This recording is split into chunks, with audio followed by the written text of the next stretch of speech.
एक भयानक गर्म रेतीला रण प्रदेश और उसमें दर्द से तड़पता एक पंछी।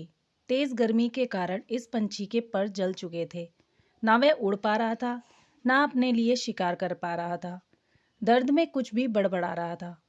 चाह रहा था कि जल्द से जल्द अवस्था से मुक्ति मिल जाए। उसी दौरान आसमान में ऊंचाई पर उसने देखा कि गरुड़ कहीं पर तेजी से उड़कर जा रहा था। उसे पता था कि जरूर भगवान विष्णु का वाहन है और वह उसके सवालों का जवाब पाने में मदद कर सकते हैं।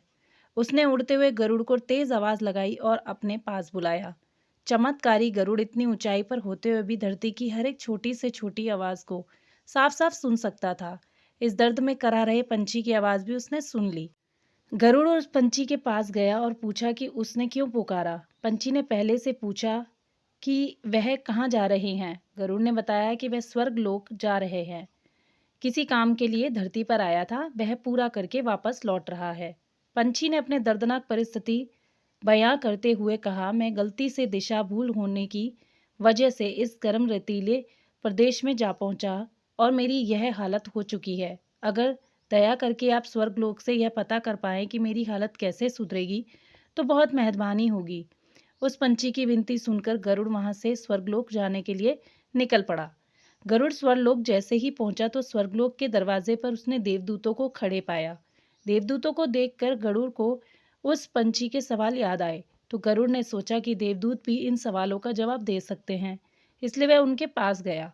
गरुड़ ने देवदूत को हाथ जोड़कर उस घायल पंछी के बारे में बताया और पूछा कि उसकी मुक्ति कब हो पाएगी। देवदूत ने गरुड़ से कहा, यह उसके पिछले जन्म के बुरे कर्मों की सजा है।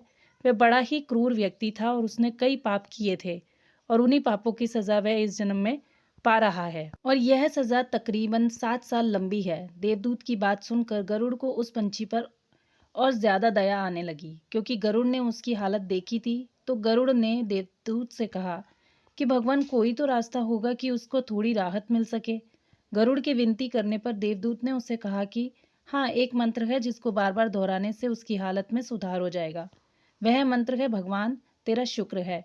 यह वह अद्भुत मंत्र है जिससे बड़ी से बड़ी सजा, बड़ी से बड़े दर्द कम हो जाता है या कभी कभी खत्म भी।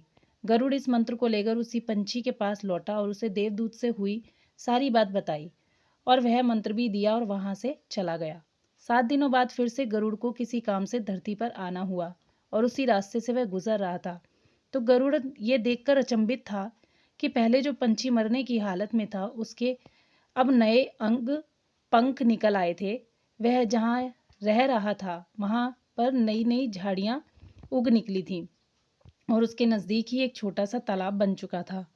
अपना काम खत्म करके गरुड़ जब देवलोक वापस लौटा तो उसे वही देवदूत मिले। गरुड़ ने देवदूतों से पूछा कि आप तो कह रहे थे उस पंछी को 7 वर्षों तक पीड़ा सहनी पड़ेगी और अब मैं जो देख कर आया हूँ वह तो कुछ और ही है।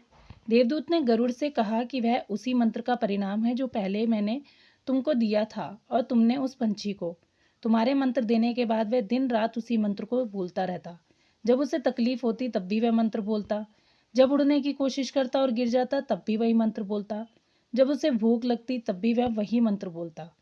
और तुम तो जानते हो भगवान कितने दयालु हैं, वे अपने किसी भी भक्त को तकलीफ में नहीं देख सकते। बस उन्होंने अपने इस नए भक्त की 7 सालों की सजा 7 दिनों कर दी। दोस्तों, आपको क्या लगता है, क्या हम भगवान को धन्यवाद देते हैं? नहीं, हम उन्हें हर उस चीज के लिए कोसते हैं जो हमें नहीं मिली। लेकिन उसने जो हमें अनगिनत मूल्यवान चीजें दी हैं उसके लिए हम कभी उसका शुक्रिया अदा नहीं करते। जीवन में पॉजिटिव रहना सीखो। अगर तुम्हें सिर दर्द हो रहा है तो भगवान का शुक्रिया करो कि कम से कम तुम्हें बुखार नहीं आया। तुम्हारे पास छोटा घर है तो भगवान को शुक्रिया अदा करो कि कम से कम तुम्हें सड़क पर नहीं रहना पड़ रहा। तुम्हें साधारण खाना मिलता है तो भगवान को शुक्रिया अदा करो कि कम से कम तुम्हें 2 वक्त भरपेट खाना तो मिल रहा है। ये अद्भुत कहानी कैसी लगी दोस्तों, कमेंट सेक्शन में ज़रूर बताना। वीडियो को लाइक, चैनल को सब्सक्राइब करना ना भूलना। धन्यवाद।